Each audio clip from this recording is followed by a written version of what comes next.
Where are you from? Toronto. Toronto? Really? I did Yeah. not get that. I thought you were in LA for some reason. I don't know why. I feel like people actually have told me like they think I'm from either New York or LA, Yeah. but I've never been to LA. I've been to New York a few times, but I don't know why they think I'm from New York. I LA's think it's great. just like the aesthetic. I don't know. It just kind of like Yeah. I'm from California, and I automatically put you in California. I was like, yeah, he's from California, some LA dude. I'll take that as a compliment. That's what's up. How's your day going? It's solid. It's solid. Lonely day in the office today, just me solo. Mhm. But it's good. It's good. Good Friday. It's like nice weather outside. How about you? It's all right. It's Texas. It's pretty Yeah. hot. It's chill though. I don't really step outside too much unless I go to like the gym or something. But like, I just real chill in the house type of person. Yeah. Did you say Texas? You're in Texas? Or Yeah, okay. I thought Austin, you were Texas. in Richmond. Oh, that's where I'm from.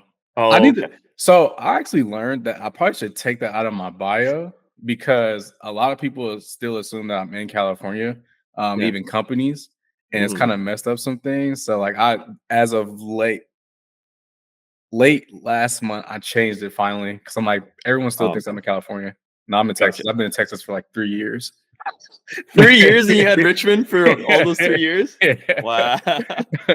It's probably messed me up a little, but yeah. That's cool. That's cool. That's Um, dope. all right, man. What's going on? It's your boy Kloth, and I'm back with another video, man. Look, if I'm not starting somewhere, I'm not going nowhere. And this is another segment of Kloth Talk.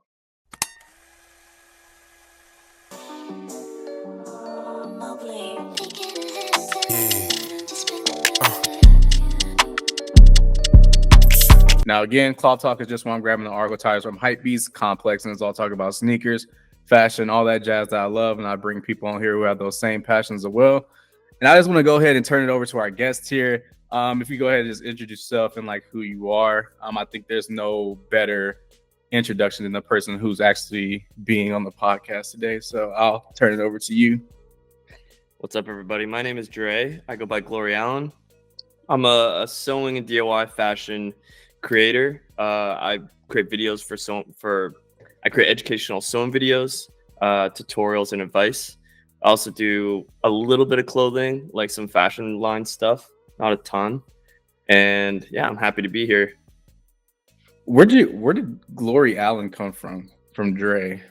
It's okay, so when I first started this content and like fashion stuff, the name was meant to be for a fashion brand. I feel like now that I've created a lot of content and show my face, like it's kind of associated as like my media name, but it's derived from my grandparents' name. So my grandma's name was Gloria and my grandpa's name was Allan. So I popped them together to make Glory Allan. Oh, wow. It's so crazy doing this because like, we've been mutuals for a little bit and like other people that I brought on here, like I follow you and I see your content, but I would have never put those two together unless I was like really entrenched to like following your journey, let's say. But like just being mutuals, interacting with each other's posts, I'm like, Glory Allan. And then when I emailed you, I was like, Dre. Yeah. It's funny because like people, yeah, it's like, so in my head, like Glory Allan is the brand, but now I've become Glory Allan. So people like, hey, Glory, and like they start calling me Glory in public and shit. And I'm like, I just like run with it because like whether it's the brand or me, like I don't really care as long as they know Glory Allan. But that was kind of like a thing I was dealing with at one point where it's like, okay, should I create some kind of separation and be me, or like should I keep the name and create a new name for the fashion brand? It's still like a conversation that comes to mind every now and then, but for now it's just a bit of everything. I mean, it's probably worse things that kind of be named. I feel like having that sentiment of grandma and grandpa is like, oh, keeping their name out there. I think that's dope. Yeah. And we'll definitely tackle some of that towards the tail end of this, but let's go ahead and jump into this first article, which I don't even know. Honestly, I just want to like, this is like the best, like, let's just like ease into it type article. All right, so this article title reads, "Gather around the campfire for Nissin's new S'mores cup of noodles." Bro, when you said that, I was like, oh, he like saved this for me for the Asian guy. Hey, Or he I was knows like, I love noodles. look, I just it is in the back of my mind because like I grew up on noodles, so like noodles, I have some in my cabinet now, so it's like, but I was like, damn, is this even the appropriate thing to do? I did have that thought process, but I just like this is just so ridiculous because I'm like, what the hell does a cup of noodle that is salty and you're mixing it with s'mores ingredients? I'm like, what is this? And they said in the article, and don't be afraid to add extra graham cracker bits to it. I'm like, what the fuck? Well, first off, I'm glad you sent this because I could talk about noodles forever. Like, I love specifically Nissin Noodles. I don't think I would ever try that. Like, to me, noodles are like salty and like savory. The idea of like chocolate soup, like marshmallow soup, is just a little bit crazy for me. Yeah, I find the texture of noodles, which I mean, it's kind of just like, I try not to think about it because like it has like a real rubbery taste. If you like think about it too long, I'm like, that and chocolate does not mix at all. And like, I definitely salty, savory, and for me, I had a bunch of hot sauce, so it's super spicy, mostly for my noodles. I'm just like, this doesn't even make sense. Like, okay, so would you try it? Would you buy it and then to try it? Solely for content reasons. Which I feel like if I see this out in the wild, it's solely for content. I'm buying one, I'm trying it, I'm recording it, and I'm like, I'm done. I don't see this being something I actually enjoy. Yeah. I'm like, are they gonna add marshmallow bits? And like I can't imagine what this is. You know what they should have done? Actually, they should have made this a cereal. They should have been like, mash up the noodles, add some milk, and it turns into like a noodle. You know when you eat like when you eat instant noodle like uncooked? Have you done that? When you smash it up? Smash it up and you put we tapped exactly. So it's like that, but add milk and it's like chocolate. Because like when you're talking to me, I'm like, oh shit, marshmallows, chocolate. That's stuff in cereal. They should have just made this a cereal bowl. Or I don't know how they would have done this, but make the noodle material the graham cracker. Yeah. and then it'll get soggy. I'm like, that don't. But I like the cereal. Like, I'm a big cereal dude, so I like the cereal idea. Like, I like that. And I definitely used to crunch up my noodles and just eat them like they were chips or whatever. But I'm curious, what's your ranking as far as like the flavors? Like, which one is the top and which one is like, I'm talking like just chicken, beef, pork, and I see people eat the shrimp one. I've never had the shrimp one before, so I wouldn't even know if that's like good or not. I would probably put shrimp on the top, but I'm a big seafood guy. I love all kinds of seafood, and like artificial seafood, like still up there for me. So I would go. I have the same brand, except it's not shrimp. It's seafood flavor. It's like a blue packaging. I actually run that with lettuce. I just break it up, throw lettuce in there, throw an egg, and then my family has been buying this wine from Australia. It's called emu wine. It's sweet, but we add wine to the noodles, and it tastes fire. Like I've been eating that since I was super young, and like I'm addicted to it. Is it even instant at that point? I feel like that's like a whole gourmet meal at that. Yeah, wine, like you're adding extra ingredients. That's if I have the ingredients. Like if I'm going off, like add some tofu fish, add like extra tofu, like fresh green onions. Like even like at its base though, like even just the noodles in the wine is like my top. If it wasn't so bad for me, I would eat it every day. No doubt. I'm gonna have to, when we're done with this, you have to send me what that wine is, because I have to figure out what that's all about. Because putting wine in that, I just can't even like conceptualize what that would even taste like. It's a sweet wine. So like, it's funny as I'm saying this, it's like it's a sweet wine, but I was talking shit about chocolate being a sweet soup that I don't want to try. But now I'm like, oh, it's like sweet and savory. It's a wine, and so I'm in Toronto, Ontario. They used to sell it in Ontario, in the province, or like the state. They stopped selling it.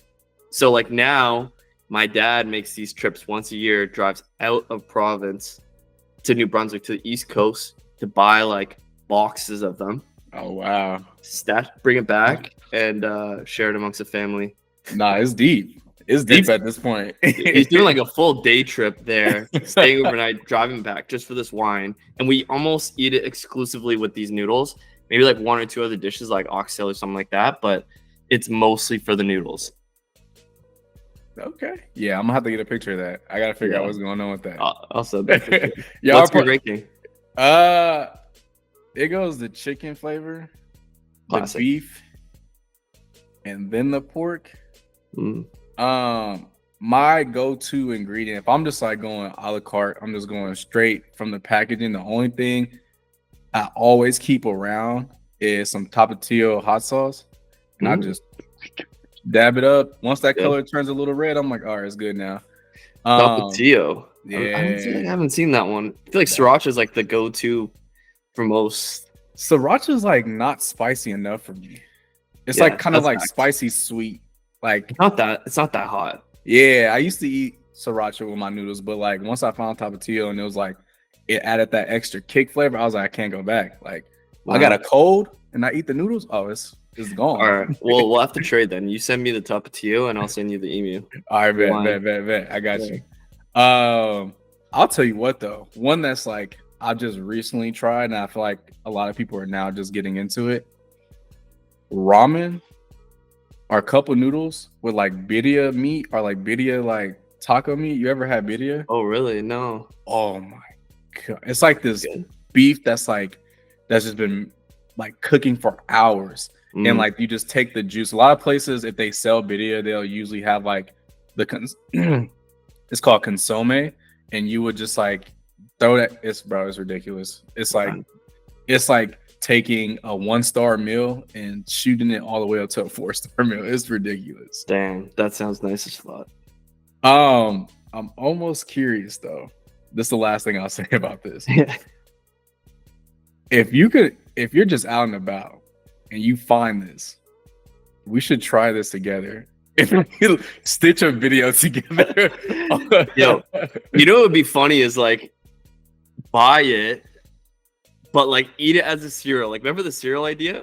You don't even try to cook it as buy two. Make one for the soup version and one like because like all the packaging, all the salty stuff, the flavoring comes separately sealed. So you can take that out, add the milk, and see. Like this could be a big discovery right here. I don't know. We could be the first ones too, because I know a lot of people are just gonna walk past this. They're gonna be like, "What the hell is this?" Are you even a big s'mores person? Do you like? Nah. Like I don't really eat s'mores like that. Like I remember being a kid and like obviously you see it on like TV shows and cartoons, and then like you just have one and it's like one is enough and I'll never need to eat another one until like next year maybe. Yeah. So yeah, it's all right. Yeah. Oh, actually, one more noodle, like kind of separate from this. Have you ever tried Indomie? Let me see. I think I can send you it too if you can't find it. Indo, and then. Oh no, I've never seen this. Looks like white packaging with the red. Yeah. Okay, if you ever see this, try the spicy one, because a lot of like, or at least my case, I started off on like instant noodle that has soup, and that's the only thing I thought. And then someone recommended this to me. They made it for me. It's like it's dry noodles, so there's no soup, just flavoring. Interesting. It is addicting. It is like it climbed the rankings so fast. And if you eat that with like slices of steak or like add some meat to it, add a fried egg on top, it's insane and it's mad cheap. Oh nah, the packaging itself looks good. Like it looks like a whole different vibe compared to I'm gonna have to check this out. People get addicted. Like when I put people on this, like I mean, like it's not even like it's low key. Like I think someone put me on it. And I didn't really know about it, but I didn't explore a lot of the instant noodle selection.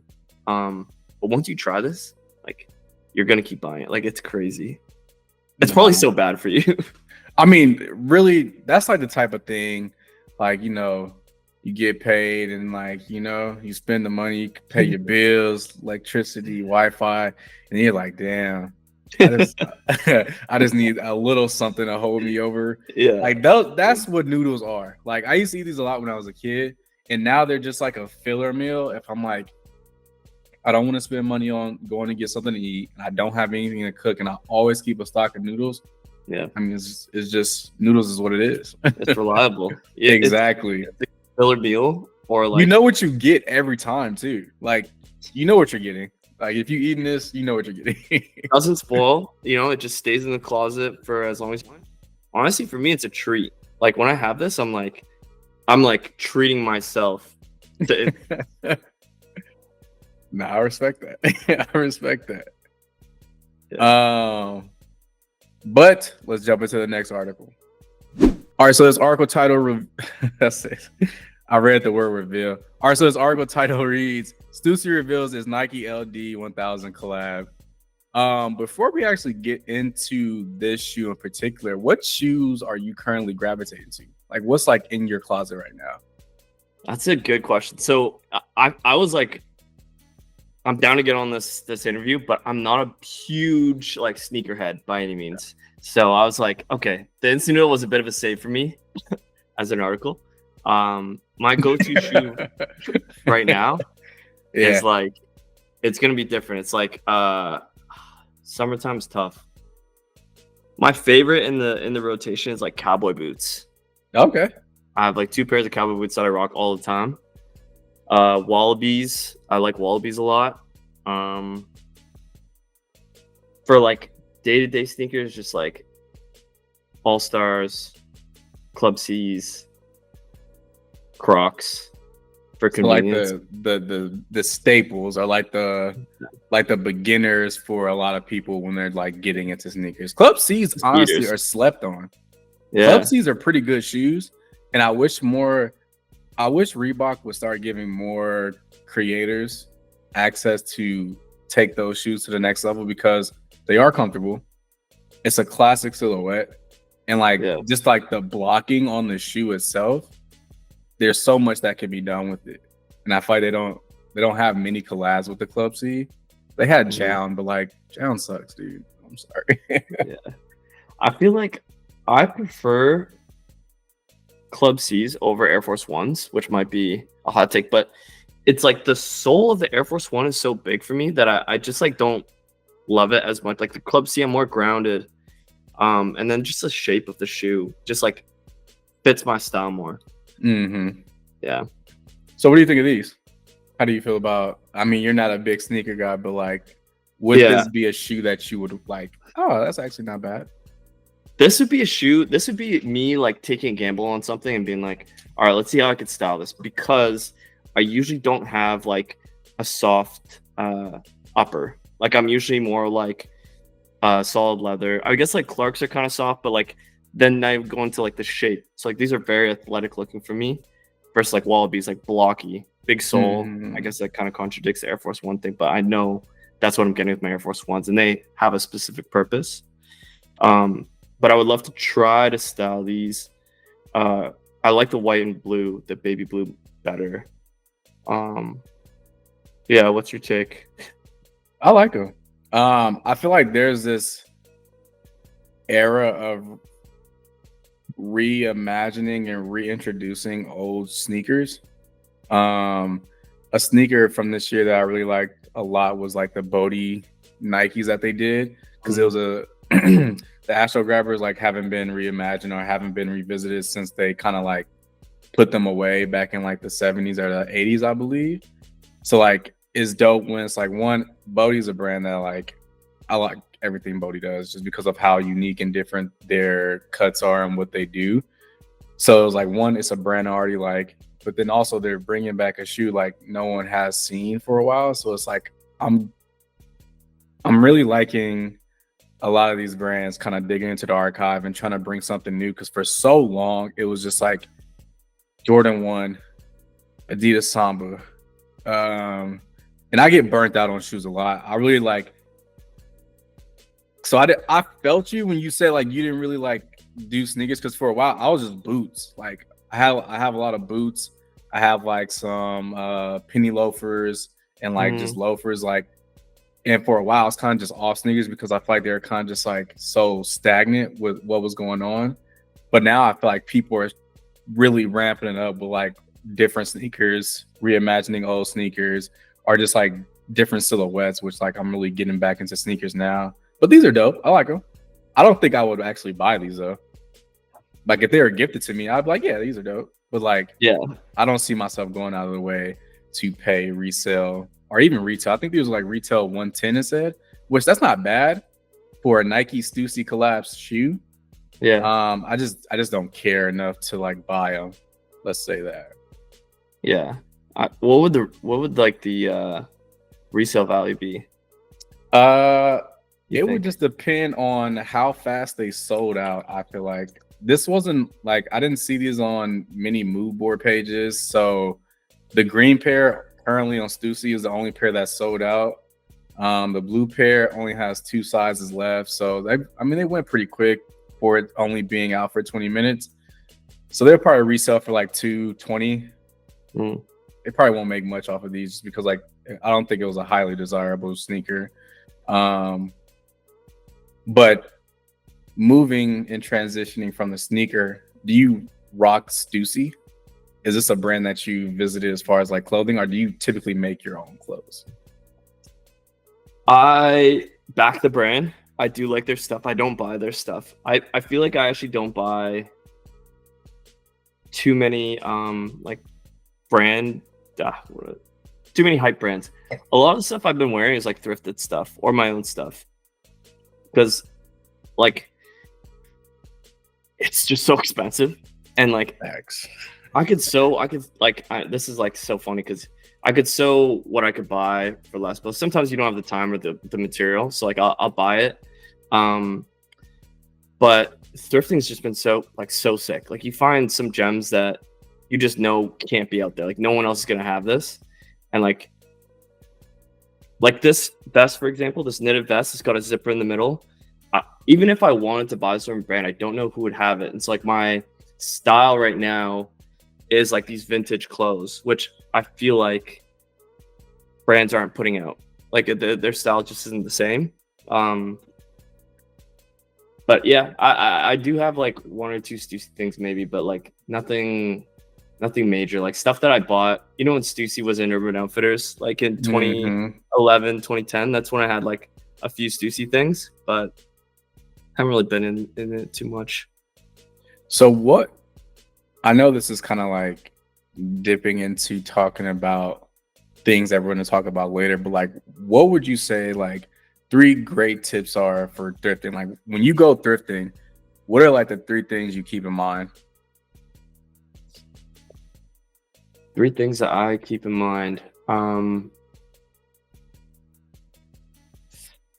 I don't know if I have like 3 like rules per se. I'm always like exploring the whole area, and like I kind of go in knowing what I want. So maybe that's the rule, is like think about what you actually want before you go in there, so you know what to look for. It's like right now I'm into like thrifting suits or like trousers and like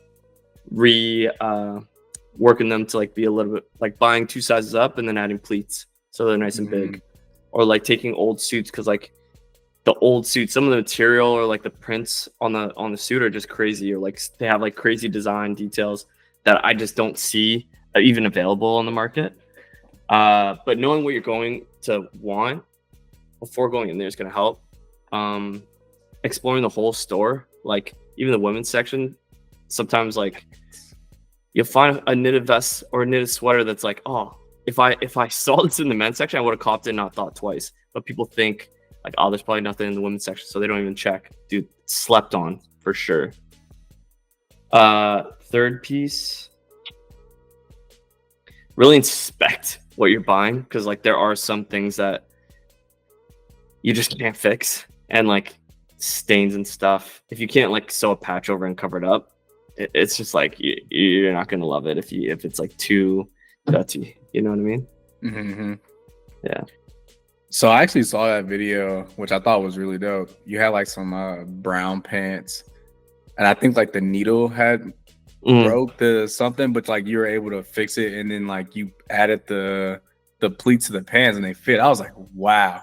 Like somebody who has no background at all and like working a sewing machine, I was like, that's such an easy fix. I feel like not easy in the sense of like it's easy to do, but like you literally held out the pants. You're like, this is how big they are. You find it, you found where the pleat was gonna go, and then you just like put it there and like you put them on. You're like, now they fit. I was like, oh shit. It's a hack. No, it's a hack. Those pants probably cost like $10 Canadian. The shirt that I bought with it, $5, $8 Canadian. Like this is a less than a $20 fit. And if you just have a sewing machine, like can crop the shirt, you can add pleats to the pants. You're like, the silhouette now changes to like something that's stylish, that's in trend now, but it cost me less than $20. Nah. Okay, so that costs you $20. How much what is the typical price for a standard sewing machine? Standard sewing machine, I think American pricing like $135. Oh, what the? I'm over here thinking it's like $500-$600. No. Like under $2 for sure can get you a solid machine. Under $2, and then like the tools, threads like $2. A pair of scissors, crafts, sewing scissors, like I don't know, $20. Some sewing clips or pins, $5. So like all in under 200, you could get your whole setup under $200. And if I can make like again that fit for $20, I can make 5 fits for $100. Like those same 5 fits of brand new clothes would have cost a ton. Bare. So yeah, it does pay off. And then like I'm sure it pays off in the sense of like if people that's like nearby, which I'm sure you've probably done before, it's like you start sewing other people's stuff for them. It's like now the machine is getting paid off just by like you using it, that you're already going to use it anyways. So it's like sewing machines have a great return if you can like stay committed to it and like learn it. I don't think it's crazy hard. Like it's a weird thing to get used to, like threading the machine. It's like why is the thread going like all this way, and then like what do I do now, and like controlling your foot and your hands. But it's like driving. It's like first time you're driving, you're like, what am I doing? Like my foot has to go, and you're like preppy, you know. But once you get used to it, it's like it's such a good skill to learn. It's expensive, but you could like make your money back easily. So I want to ask you a question, but I don't want to. I don't know. I think I'm gonna hold off on asking it towards the end. Actually, don't forget it then. Yeah. I'm gonna make sure I ask that. But back to the shoes. Honestly, for me, I think what would make this shoe better for me is if this was like a leather upper. I don't know how I feel about that meshing. I feel like it'd be too easy to rip, and like I go to the gym in a lot of my shoes, even like my hype sneakers that I have. I go to the gym and I feel like I will bust out the side of these shoes immediately. Just based on how like this area right here just seems like I could see through the shoe right here. So, yeah. Also, I feel like that material is hard to clean. Like when you think about leather, it like wipes off so easily. Like this material, once it's in the weave of the threads, it's like so hard to get out. Even if you clean it proper, it's like never the same. Yeah. Do you wear your hype? You don't like put them in a box on a pedestal. You like wear them all of them that you have, no matter what. I am a advocate for wear your sneakers, because like I try to tell this to one of my homeboys. He's a big collector. I'm just like, if I have something that I paid money for and it's a sneaker, so it's intended to be worn on your feet, and let's say, you know, God forbid something happens to me and now I can't walk, or like, you know, I lose my legs. It's like I never got a chance to even wear these. So like I get like having a sneaker that you just like, it's insane that you have it and you don't want to like necessarily mess with it. But it's like, I think people are starting to notice like stuff starts to deteriorate if you don't wear it. And like if you're just put in a box and like people will take out their old Jordan 1s or Jordan 3s and they'll like grab them and like the cushioning around like the sole crumbles away. So it's like, I mean, you didn't wear them for nothing. Now, like you can't even wear like you did all that for nothing. Nah, I'm a big advocate for wearing your shoes just because, like, again, they're shoes. They're meant to be worn on your feet, and I understand to an extent why people do that. But like, nah, I wear all my sneakers regardless. That's good. That's good. I like that. But let's jump into the next article. What was that? I was gonna ask, do you thrift much? Yeah. I'm a big secondhand guy. So even if it's not just like actually going to a thrift, because sometimes going to an actual thrift store, I don't know how it is out there. It could be pretty overwhelming. Sometimes here, I'm just like, I'm not really in the mood for this right now. Depends on your area.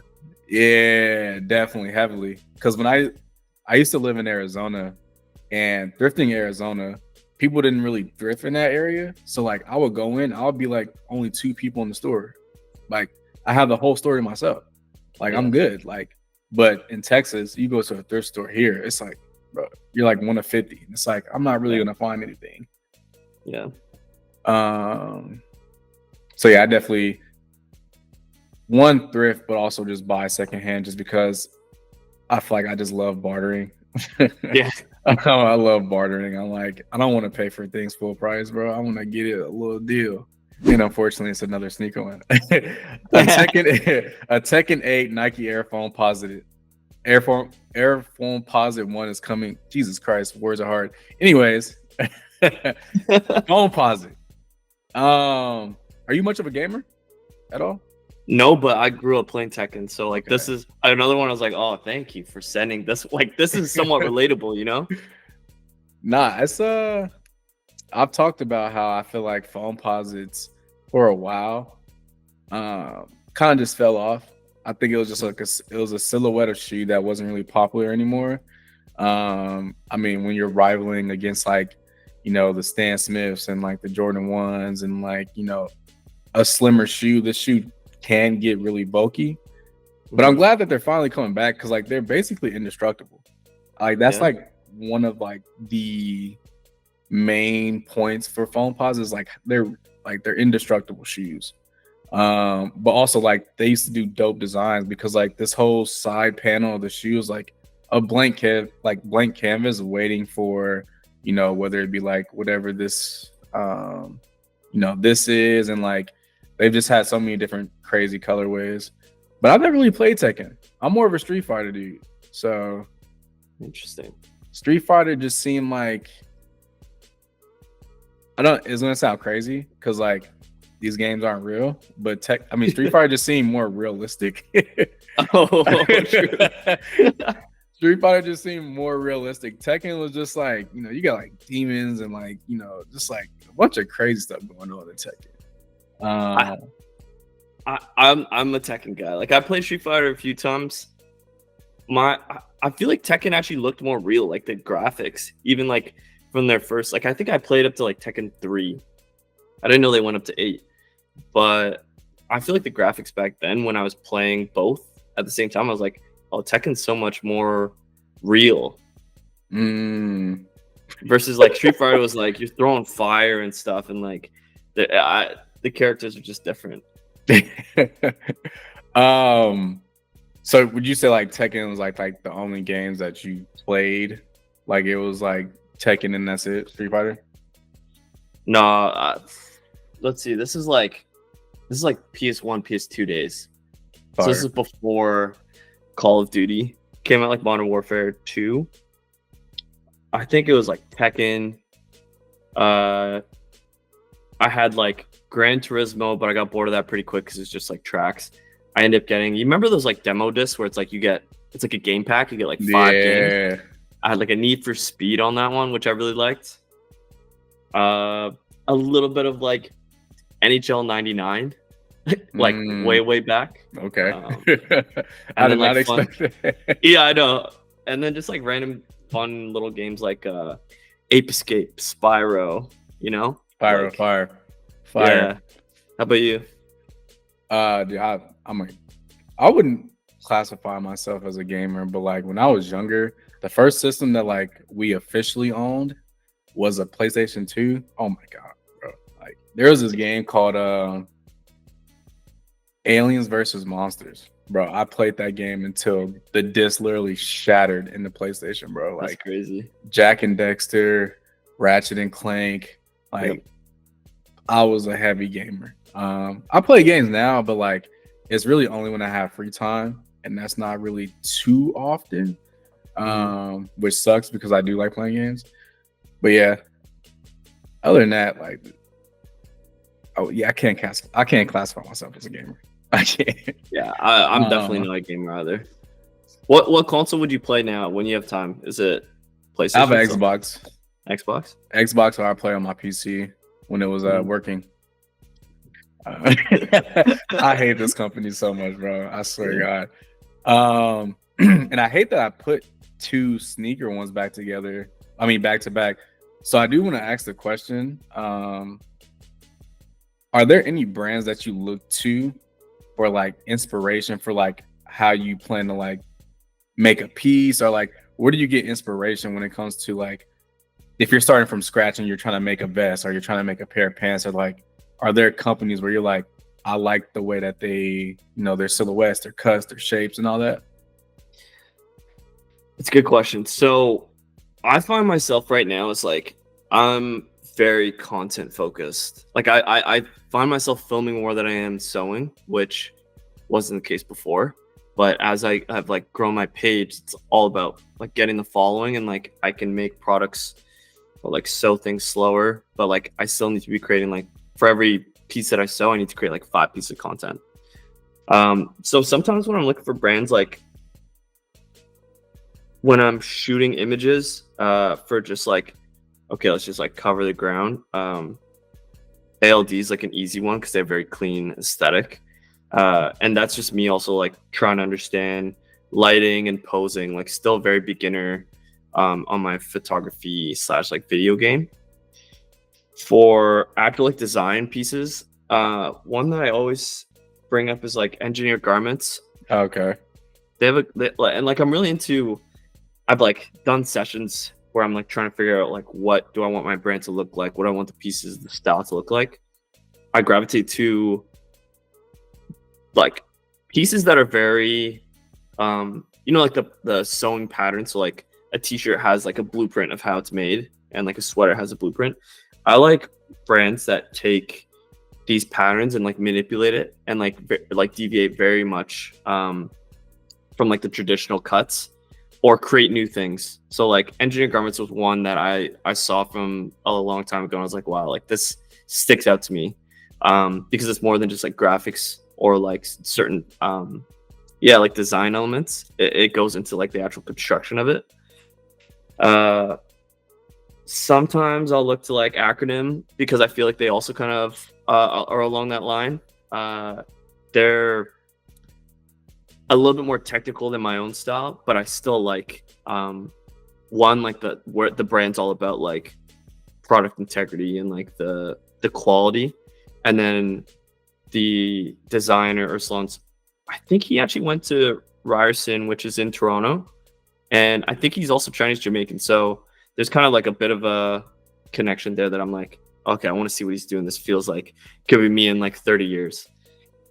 Chinese Jamaican. I don't think that's a very unique Chinese Jamaican. Wow. Yeah. I can't remember no other. I guess like Our Legacy gets talked about a lot. I love their shit. I don't buy it enough because like again, like these price tags are crazy, and like when I compare that to thrifting with what I do, it's just like hard to justify. But they have really good style, really good. Like I can see the way these pieces fit on like a person, and like the way they like hang, and like the shape and everything. It like very satisfying for me to see as a sewist. But that's actually a funny thing too, is like it's hard for me to justify buying these expensive pieces, but when I see shoes, which is like something I can't make, right, that's when I'm like, I'll spend a couple $100 on shoes because I can't make it myself. And like I feel like shoes really last. Like I get good use out of shoes. It's a little bit different than like clothes to me. So do you feel like, since you know what goes into making, let's say if you're trying to find a good t-shirt, and you know every aspect that goes into making a good t-shirt to your standard, price wise, time wise, and you look at a shirt that's like selling for $250, you're like, that doesn't even make sense, because you know what it takes. I just know it's all it's all brand. Yeah. I mean, like the 250 shirts, they're gonna feel good. They're gonna like look good and everything.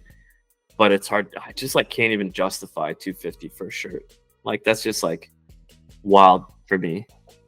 But like branding, and that's like also like if you're pushing content, you know, and you build up the brand to like justify that price, then like that, like people will still buy it, you know. So it's like branding is strong. I don't think people. Oh, yeah. Branding is strong. It is at some point. I feel like for certain people who have like, you know, like an ALD, or one that I like to give a lot of shit to is Balenciaga, because I don't really like that company. But like they're selling shoes that look like they're glued to other shoes on top of another shoe, and people are still buying those $1,000 shoes. I'm like, there's no way you actually like this thing. But it's like people just have such a like a brand identity. I mean, Balenciaga just has a brand identity that no matter what the case is, like, oh, I got Balenciaga, and it's like, but it doesn't make sense though. It doesn't. Like their brand affinity is just insane. I don't. I'm not there. I understand like how people could be like so tied to it. Like it when you wear something that has a certain association with it, like you kind of build that confidence and like you inherit like those traits. So I get why people do it. It's just not me. I can't justify 250 for a tee, or like a couple bands for a pair of shoes. Like, nah. And that's why I go to Grailed and I just heckle people. I'll never buy Balenciaga, but I'm talking like when I want like Yoji, or if I want like Issey Miyake, like I'm not buying that retail, no way possible. So if you ever see me at Issey, I've never bought it full price, bro. Like I go straight to Grailed and I'm like, bro, my cat just died. I'm really not feeling too great about my life, and I really just need a discount on this shirt. Does it work? Bro, yeah. Bro, I bought a pair of Kiko A6 and I told the dude, all right, I don't want to say too much. Yeah. I've definitely done some shameless things on Grailed, bro. Like I remember one time I was drunk and I was just telling people, like I was messaging everyone that I liked a piece on. I was just like, dude, I'm drunk right now. And I'm just about to send an offer. Like you don't have to accept it, but I'm just drunk and I'm sending offers. And people like, and they accept it? Yeah. Wow. You'll be amazed. That's why I love, like, I feel like if the world reverted back to a bartering system, I would thrive, bro. I'm selling all these bananas for a house. I swear to God. Bro, you know what's funny is so like sometimes when I don't want to thrift, I'm looking on eBay, and I'm not like a big eBay guy. I just started doing it maybe like a year ago casually. And so sometimes I'm like sending bids or like offers to people with like women's cardigans, like knits. And I'm just like, I'm probably sending this message to like a grandma or like an auntie, you know? It's not like I'm selling to like other dudes and like guys like trying to do some drunk message. I'm like kind of changing. I'm like, hey, this is for my mom or like my little cousin. She would really love this. Is like I'm playing to the heart. I'm playing heartstrings, you know? Yeah. Because I'm just assuming it's like, who else is wearing like some old cardigan with like lines and like embroidery stuff like that, you know? Nah, bro, you gotta look, man. We all gotta eat. So play the person. Yeah, if you willing to take down that price, I'm gonna take it gladly. Yeah, facts. So that's gonna. Whoa! Did you hear that? Yeah, was it? I thought that was you. That was thunder. Oh wow! I mean, there's that hurricane passing through Houston. I don't know if that's gonna affect Austin, but yeah, that was crazy. So that's gonna conclude the articles, and now we can. I mean, we've kind of already been talking bits and pieces about, you know, just how you got started on social media and all that. So the first question that I have for you is, what came first? Were you into sewing before making content, or were you making content and then you just so happened to know how to sew? I would say sewing came first. So between university and the summers, I used to stay at my grandma's house, and she has no idea what internet is. Like, we had a TV. Every TV was occupied. I'm in like a different city than some of my friends, so I'm trying to just like find time to kill. Trying to kill time. Is this the same grandmother for the name? Okay, Yeah. just want to. Yeah. Gotcha. And then she had a sewing machine. So one day I was like, "Can you teach me how to taper my pants?" This is when like Xana robes were in like the very tapered look, joggers and such. So she pulled it out. We started sewing, and that was one summer. Then I went back to school. You know, like no time to sew. Graduated, and then started sewing some more. Just like tapering all the pants that I owned. Started to make bags, tote bags, lunch bags. Started to make shirts, pants. And so that was 2015, 2016. And this is when I was like, all right, I know I want to start a fashion brand. Like this is like so fulfilling, and I think I could do something with this. So I would just sew nonstop. I would go to work, come home at like 7:30, eat, go to the gym, come back by 10, and then just sew till like 2, 3, 4 in the morning. Wake up, go to work, come back, do it all again. Like I was obsessed.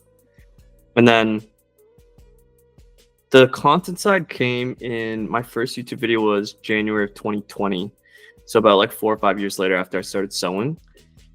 My dad had a Canon camera, DSLR, and the DSLR. Yeah, I got lucky, but I didn't know how to use it. I shot at the night with like the light on behind me. Like it was very bad video production quality, but at first it's like, okay, why don't I start making videos? Because like I want to be known as a designer, and I don't have any formal experience sewing. It's just from like trial and error, self-taught. So I wanted to prove that I could design things, and I thought videos were a good way to kind of show the process, break things down, or like show it in a different way than just photography.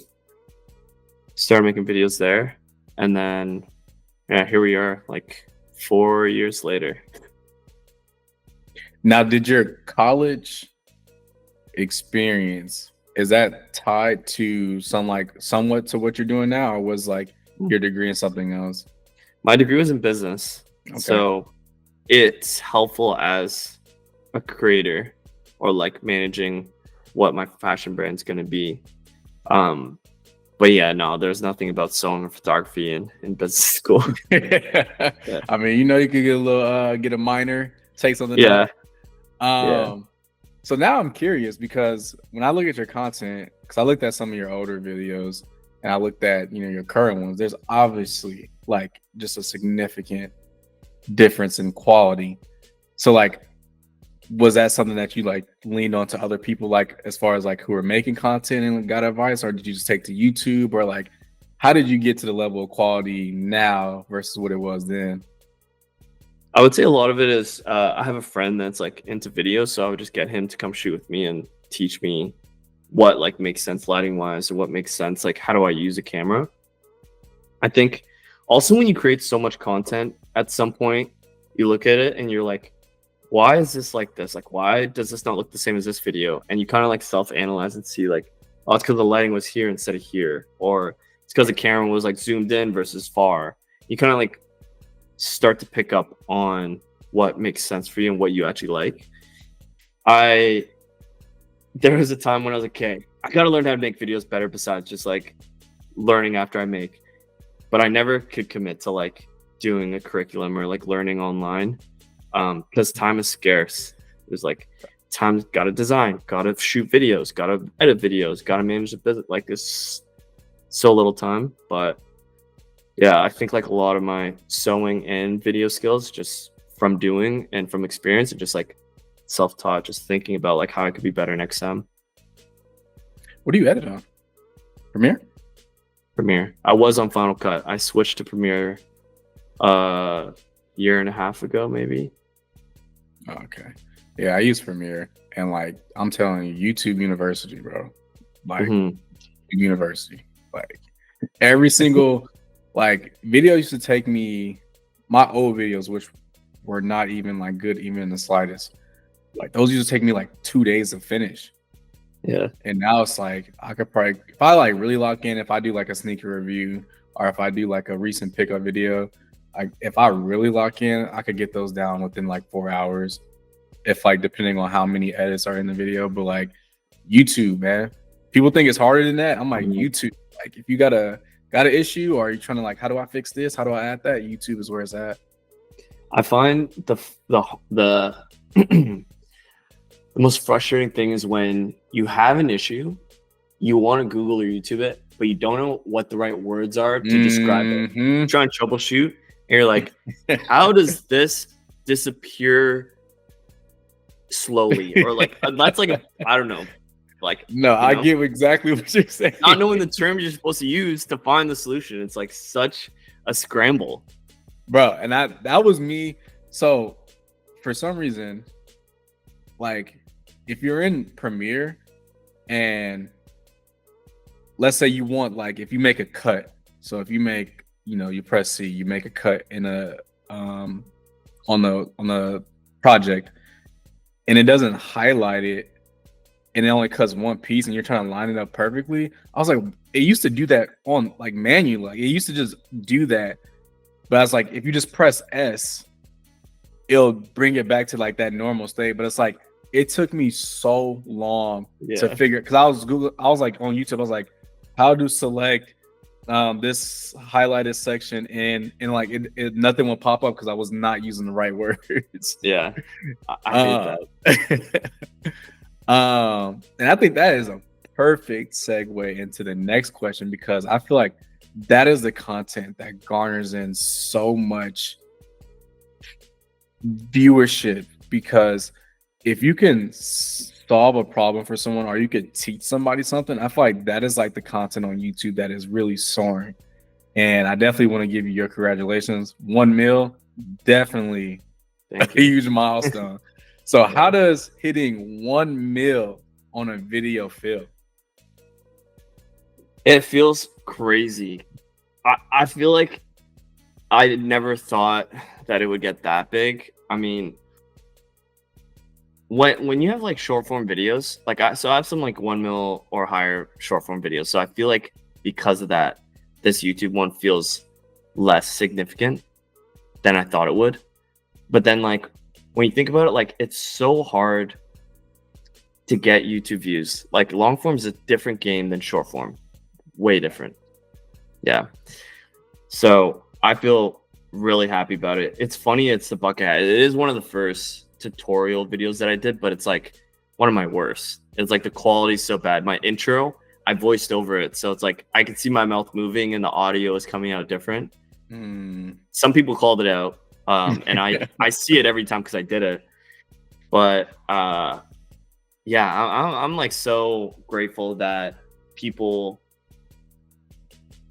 one, can like learn a new skill from what I'm putting out there, but actually like appreciate it. It's like when people give me comments and they're like, oh, I love the way you teach.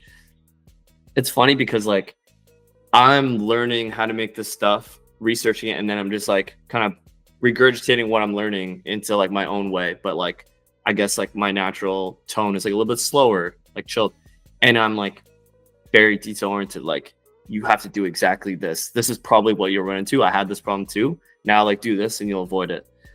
So yeah, kind of like going on a tangent, but yeah, 1 mil is like it's crazy now. But now I'm looking for like, okay, what's the next 1 mil one, or what's gonna be 2 mil?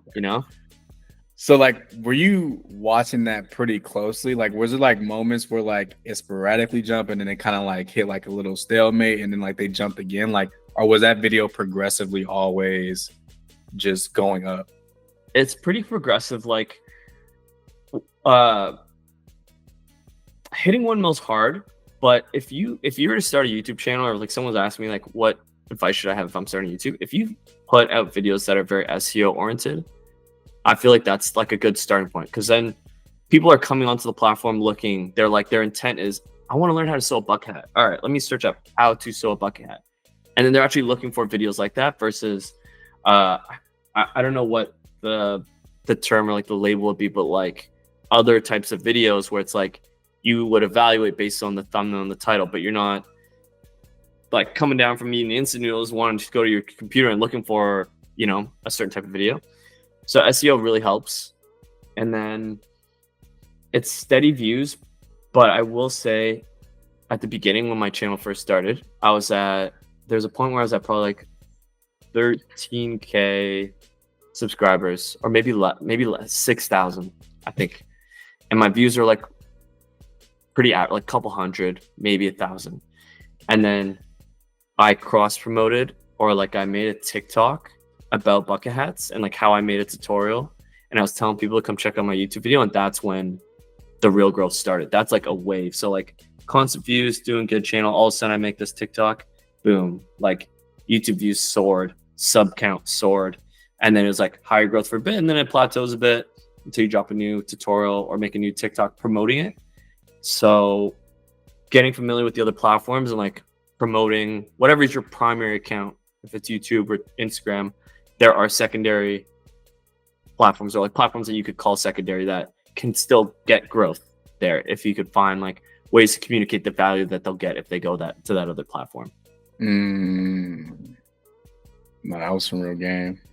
I'm trying to take that in myself. I'm over here like I have to direct the next thing that we're talking about, but I'm also like, okay, like I'm thinking about my own channel. Yeah. No, that's real. That's real. And I think what's crazy about it, or actually, I want to get your perspective on it. Is this the video that you thought was going to make a meal? No. Because I feel like most of the time, like when it comes to like content, there's videos that I spend a lot of time on. And I'm like, that's the one for sure. And it's like, it does nothing. And then the video where I'm like, I look stupid in this video. I don't know I'm just rambling this whole time. I upload that and it's like, what happened? Like you just never know with social media. Like no matter how good or how much effort you put into it, like yeah, that accounts for something. But like the dumbest thing will just take off, and it's like, why this one? I have that. Like that happened to me just the other day on Instagram. I posted this reel. It's like a voiceover of someone else's audio.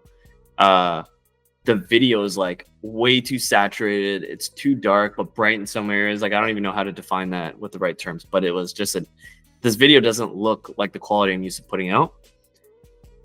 Views just like up there. But like I would like get the lighting right on this other video and like put a lot of time into like my own voice and this stuff, and then it's just like, oh, here's 13K, like here's a couple thousand, but nothing crazy. And I'm like, this is how the game works. But when that happens, and like same for you, I'm like, all right, what is it about that video that did so well? You know, like what are the differences? Take those like differentiating factors that made it do so well and try that in a new video and see what happens, because that's growing, that's learning, and that's like being able to self-analyze your own work to be better and improve. And I just want to make one more point to something that you said earlier about the type of videos that's on YouTube. Because like just like similar to TikTok, people go there, they're like, you know, best places to eat in Texas, or how do I sew a bucket hat, or I want to buy these shoes, but like how do they fit? Like when I started doing sneaker reviews, that's when like I was like, okay, sneaker reviews is where it's at. That's what it is. People want to like, so many people have like commented on like certain sneakers and like, you're the only person that talked about these shoes, and now you just saved me money because I like now I'm about to get a size up. And I'm like, okay, cool. Like I'm saving somebody money, I'm helping somebody out. Like I think mixing that in, obviously, like of course I'm not like no celebrity, so like I still do like vlogs because like it's a nice breakup, and I still do like, you know, the Kloth Talks because like it's a nice breakup from like always talking about sneakers. But it's like, you know what your bread and butter is for your channels, and like recent pickups, sneaker reviews are always like, if I need views, I'm putting something out in that like category. So 100%. I think sneaker reviews is a good one because people always want to research before they buy. I mean, I'm not even a sneaker, but I'll look into shoes before I buy them just to make sure or like sizing is an easy one for everyone. Like even if you're not a sneakerhead, is this brand true to size or not? And then you're totally right. Like creating content that is a good break from usual reviews, or like something that you actually enjoy, is a good way to give your viewers something different too. But also, it's a good way to kind of express yourself and showcase your own personality. Because I took this like YouTube accelerator program, and like I'd love to share. I in this call or another time, I could share with you some of the concepts that I learned. But I can't remember if it was this class or another conversation that I had. There's like creators people follow for the topic, so like shoes or like sewing. But then there are also creators who they follow for the personality, and so that would be like you, Greg, or me, Dre. You know, and like those daily vlogs, it's a good way to. I mean, like even in your topical stuff, so about shoes, your personality still comes out.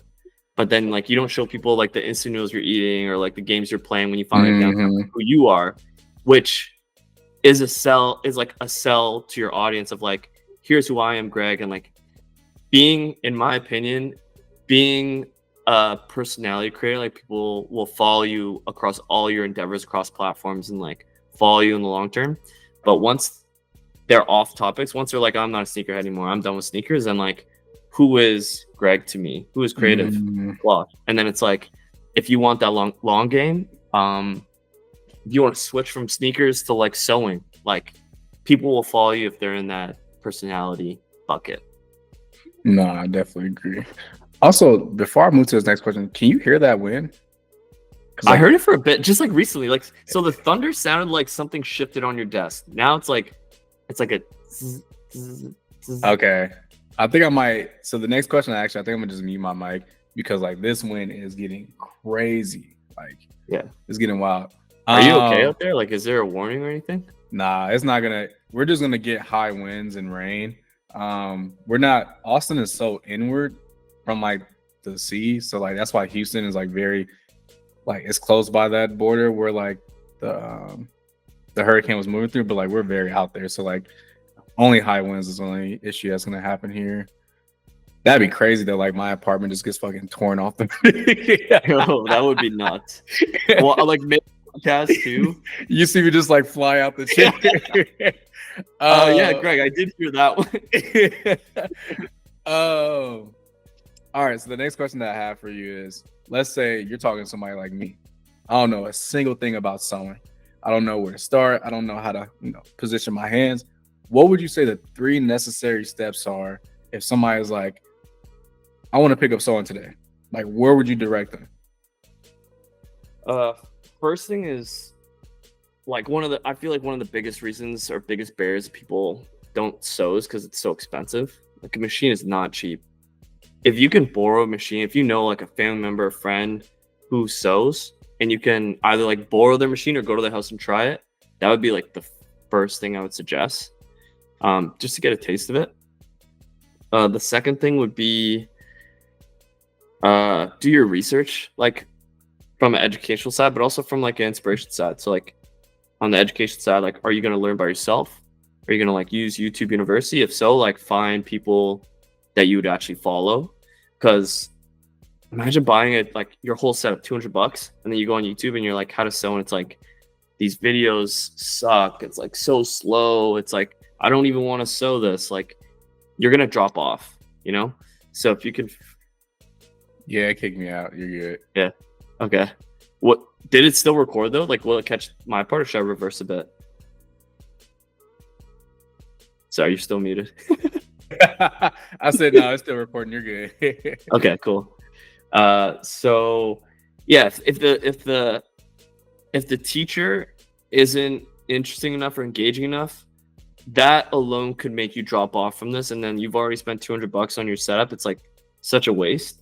So finding an educator that you actually like, and then 2, like inspiration, like knowing what you want to sew ideally, if it's as easy as you think, and like following people or like pages that will give you inspiration to like want to sew, because sewing's a lot of work. It's like machine's this big, the fabric's this big. It's like you have to, if you're living in a studio or an apartment, you have to clear your kitchen table, put this stuff up. That'll take like half an hour. And then after you're done sewing, another half an hour. Take this down, put it back up. And like that whole like setup and cleaning process alone is like the reason why some people put off sewing when they buy a machine. But if you have like that inspiration, you actually like innately want to sew and like create, then like that half an hour is nothing to you, because then you like sew for a couple hours and you feel good about yourself. And then the last one would be, so it's like if you could borrow a machine or something, that's like the ideal thing to try. Second one is finding inspiration, education. And the third one would probably be finding patterns. I never touched patterns until like 4 or 5 years later, and I regret it, because you will learn a lot. It's a lot easier, so you won't run into like, with sewing, there's so many hiccups. Like the machine itself, people have problems with, and then like actually sewing, it's like, why is this wrinkly? Why is this bunching up? So it's a very frustrating thing. It's also very siloed activity. Like you usually don't have like a gang of friends coming to sew, you know, it's usually just you. So it's like, oh, it's like there are so many reasons you could fall off. So a pattern helps because everything's laid out, you know exactly what to cut. They give you the tips. It's like very instructional. Similar to like if you were to take a class, but I feel like I haven't explored like formal classes. They're probably not as many as we'd want. So if you're going like the self-taught route, then buy a pattern to help you start off. Could you imagine how everyone's starting a run club if there was a sewing club? Yeah. Like where it's like just a bunch, it's like a bunch of space for machines. There's music going and like everybody's just sewing pieces. I feel like that would be pretty lit. That would be sick, dude. Like in like 5-10 years, that would be the dream. It's like have a big space. Like if I could, I'm like in the greater Toronto area. I'm a little bit outside the downtown core right now where my work stuff is situated. But the goal is like get a big enough space downtown, be able to film, be able to have a bit of a retail shop showcasing my pieces, featuring like other artists in the city, their designer pieces, a little like thrift area. And then on top of that, being able to host workshops for people, or like drop in, like rent a machine and like all this desk space and like come by, sew a little bit and then dip, and like let's like organize times with like book out like a whole room for you and your friends or something like that. I think that would be sick, but expensive. I was about to say that would be expensive, but that sounds like something I would partake in on a Saturday. That really sounds like a nice little like, oh, let me go learn. Like, you know, people are always trying to find something different. Like I learned this on the weekend. Like I can see that TikTok in my mind. Like, I don't know. The only other question based on what you said, as far as like the 3 pieces of advice you'll give, are there different needles for different like if you're trying to sew a shirt versus sew like denim together? Obviously there'd be like different needle sizes, right? Okay. There's different needle sizes. So denim's gonna be like stronger, thicker. Your most common needle is like a 90/14, which I don't really understand. I haven't really looked into like what those stand for, but like you get thicker needles for heavier fabric, smaller needles for lighter. And then also the tip of the needle is one thing. So when you're working with woven fabric, so like a lot of your pants are gonna be woven, like denim's woven. Those are a sharp needle. But when you're working with knits like t-shirts, sweaters, anything with stretch, you're usually using a ballpoint needle, so it's a bit more dull. It's because like the way the fabric is weaved, they're just kind of like, I like kind of have this visual in my head where like woven is like this, like very right angle, whereas knit is like they're kind of like tangled together. That's what gives it that stretch. And if you break one of those threads, it's gonna expand into a bigger hole because of the stretch. Like, you know, when you cut like a hole in your sweater, it'll expand really quickly because like the stretch and like the material's being held together. Once you let this thread go, now it's like released. So a ballpoint needle kind of like pushes around the little like strands of thread, so it doesn't tear anything. But yeah, there are different needles. I'm No, like trying to go off. No, I respect it. You were going. I was like, I'm gonna let him go.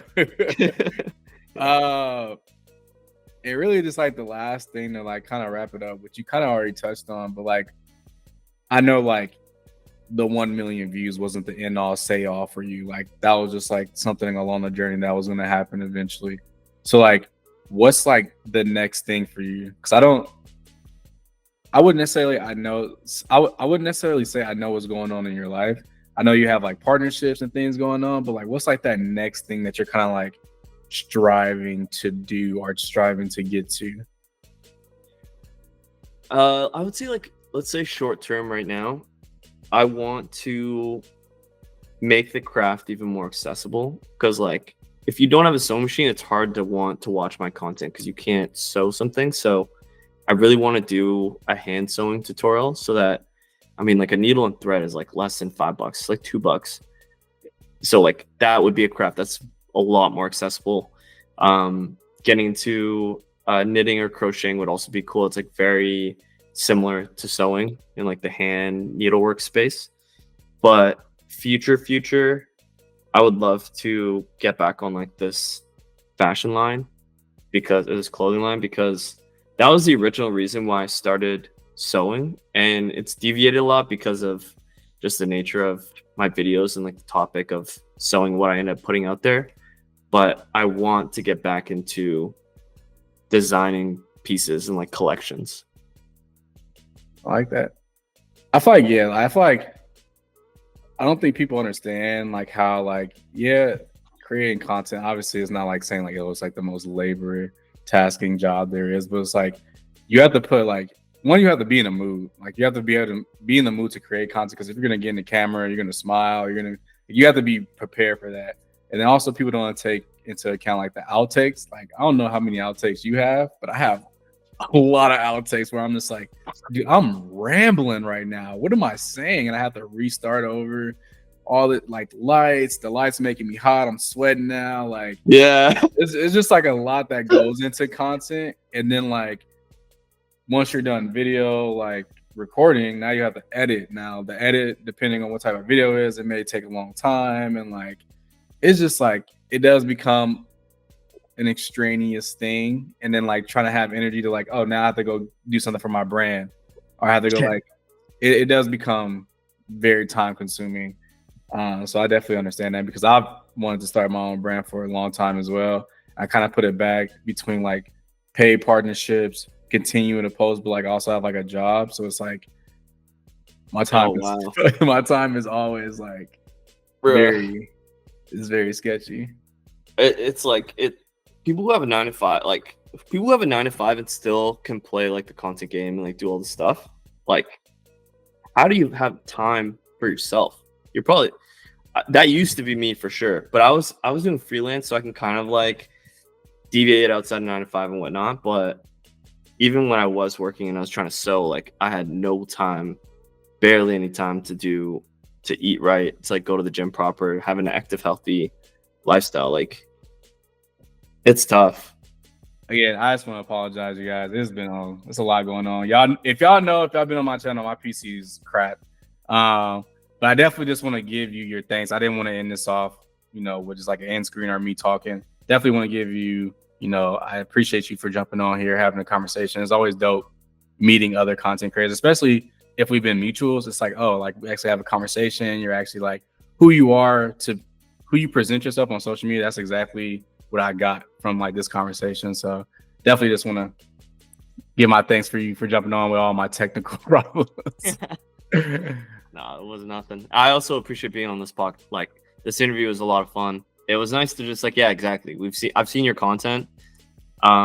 Just like, it's so much nicer to just have like a conversation, even if we can't meet face to face, digitally talk it out, get to know each other. It was a good time. Even though I'm not a sneakerhead, it was still fun.